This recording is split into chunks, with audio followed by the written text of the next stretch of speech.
Hello, I will talk about Ukraine-Russia war or Russian invasion of Ukraine, known in Russia as the Special Military Operation. The Ukraine-Russia war is a military conflict between Russia and Ukraine, which broke out on February 24th, 2022, when Russian forces attacked Ukraine and penetrated its territory from the north, east and south. At the same time as the ground attack, the Black Sea Fleet imposed a blockade on Ukrainian ports. The invasion was a culmination of a low-intensity conflict between the two countries, which began in 2014 following the change of government in Ukraine, when Russia unilaterally annexed the Crimean Peninsula, and pro-Russian separatists in eastern Ukraine took control of territories in the Donbas region with indirect Russian assistance. In the first 3 days of the invasion, the Russian advanced rapidly, mainly on the Belarus-Kiev axis and in the Sumy region in northeastern Ukraine and in the Kherson region in the south of the country. However, Ukrainian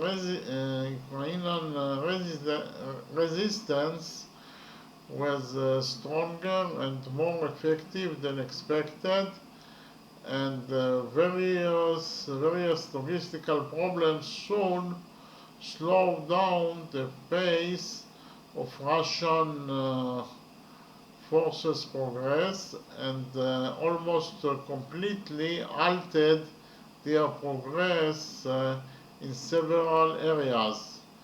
The Ukrainian army received large amounts of advanced combat equipment from NATO allies, and especially from the United States, which helped it fight against the invading forces. The Russians suffered heavy losses in manpower and military equipment, and a significant part of their forces is tied to fighting in pockets of resistance that remain in their rear. The Russian Air Force was unable to obtain absolute air superiority, and its activity in the territory of Ukraine was quite limited. However, the Russian offensive in southern Ukraine had significant ground gains. By mid-March, the Russians had taken control of the southern part of Donetsk Oblast.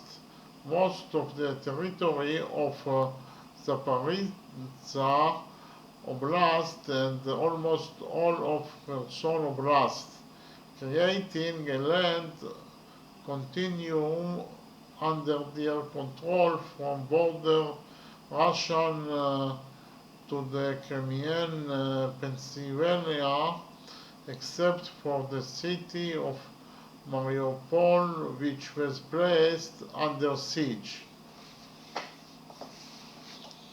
As the war continued, it assumed the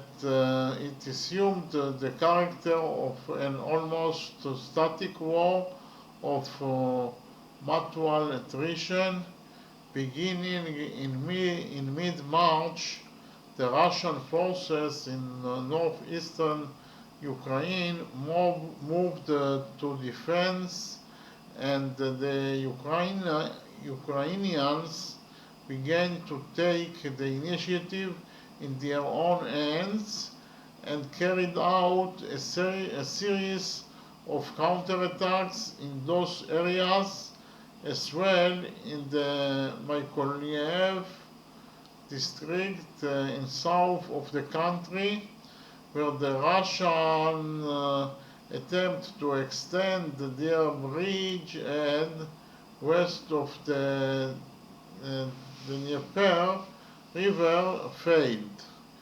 At the beginning of April 2022, the Russian army withdrew within a few days from almost all the territories it occupied in the northeast of Ukraine, in the districts of Kiev, Chernihiv, and Sumy. The Russian command began redeploying the forces which had been evacuated from those districts with the intention of concentrating the offensive effort in southeastern Ukraine and completing the takeover of the entire Donbas region. However, although in mid-April Ukrainian and Russian sources announced the opening of the second phase of the campaign, or the battle for Donbass, in practice no large-scale Russian attack was conducted in this area. The Russians continued to carry out a series of limited attacks, mainly in the north of the Donbass, and the rate of their progress remained extremely slow, while the Ukrainians conducted counterattacks mainly in the area of the city of Kharkiv. The main Russian achievement during April was the capture of almost the entire city of Mariupol after heavy fighting. At the same time as the ground campaign, the Russians continued to attack mainly with cruise missiles a large number of targets deep in the territory of Ukraine, with the aim of damaging vital military and civilian infrastructure and shipments of military equipment from the west, and cutting off the fighting scene in southeastern Ukraine from the west of the country.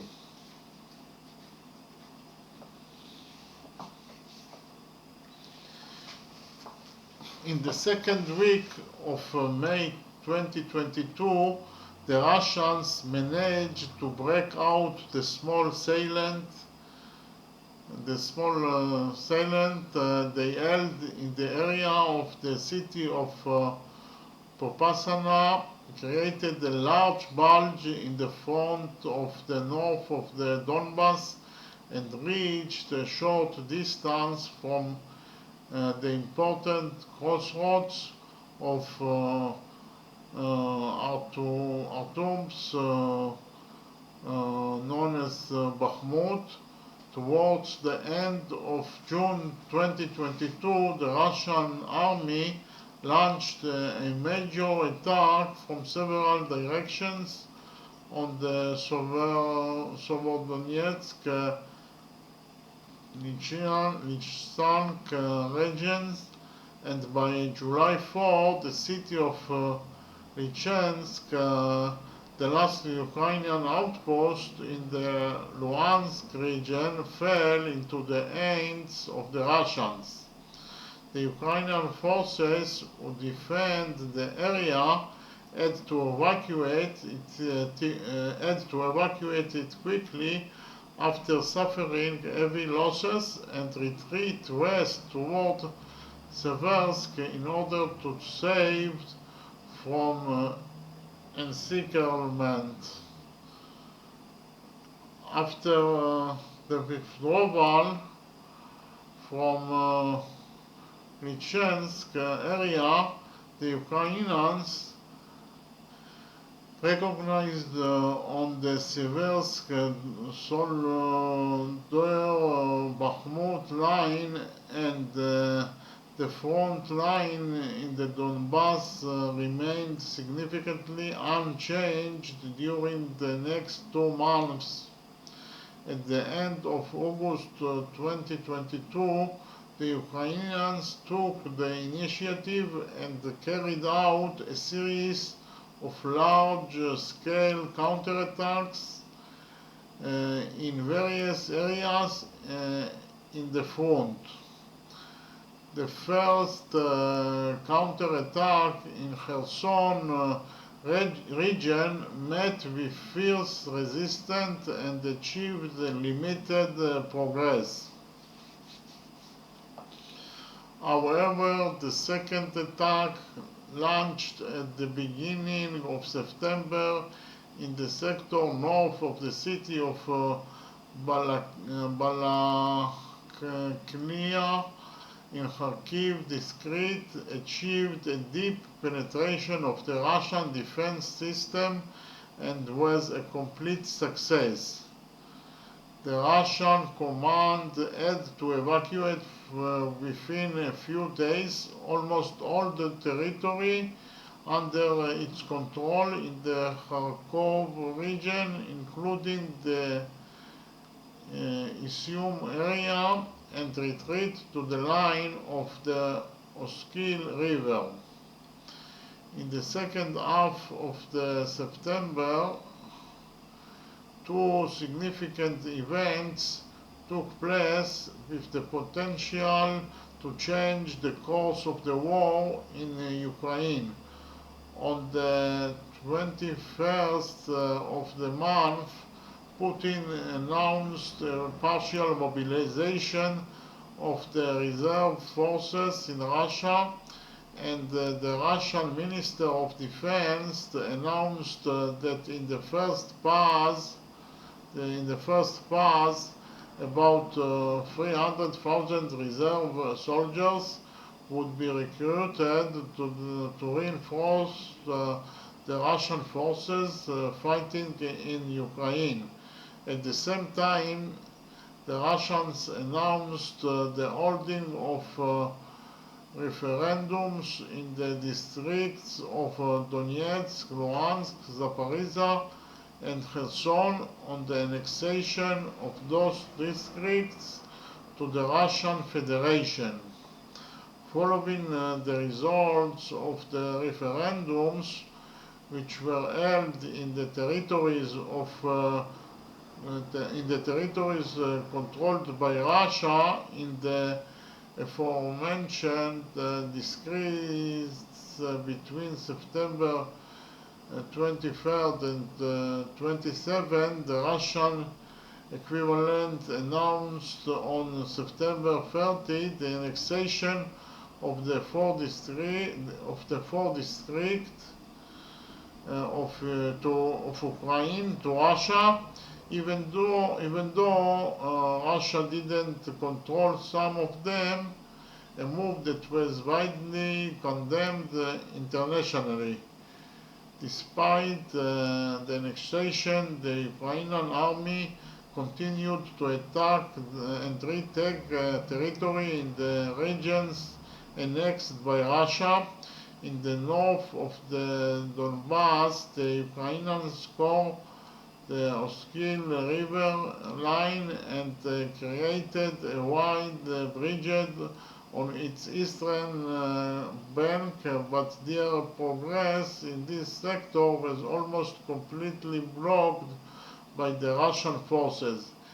In southern Ukraine, the Ukrainians continued to attack the Russian brigade on the west bank of the Dnieper in the Kherson region.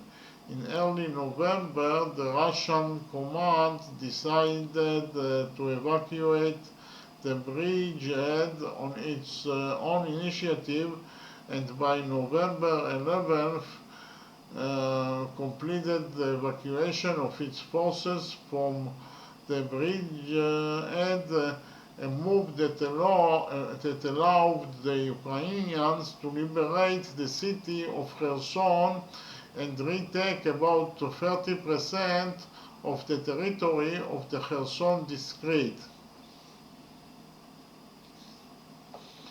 The war resulted in extensive international sanctions on Russia and its condemnation, and the mobilization of the West to help Ukraine with arms and money. Sweden and Finland announced their intention to join NATO. In the territories of Ukraine, evidence of acts of Russian atrocities against civilians on large scale, which are being investigated as war crimes by West and international bodies. As a result, of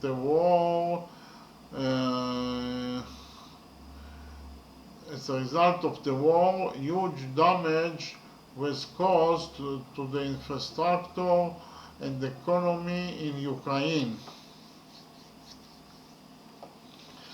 Estimated at hundreds of billions of dollars, and millions of Ukrainians were forced to leave the territory of the country and became refugees. Ahead of the winter months, Russia has increased its attacks against infrastructure facilities throughout Ukraine. As a result, there was severe damage to the supply of electricity, water, and essential services, and there is a fear of another humanitarian disaster in the frozen winter months. Inside Russia, the Putin administration imposed extensive restrictions on the citizens and tightened its control over the country. Thank you very much.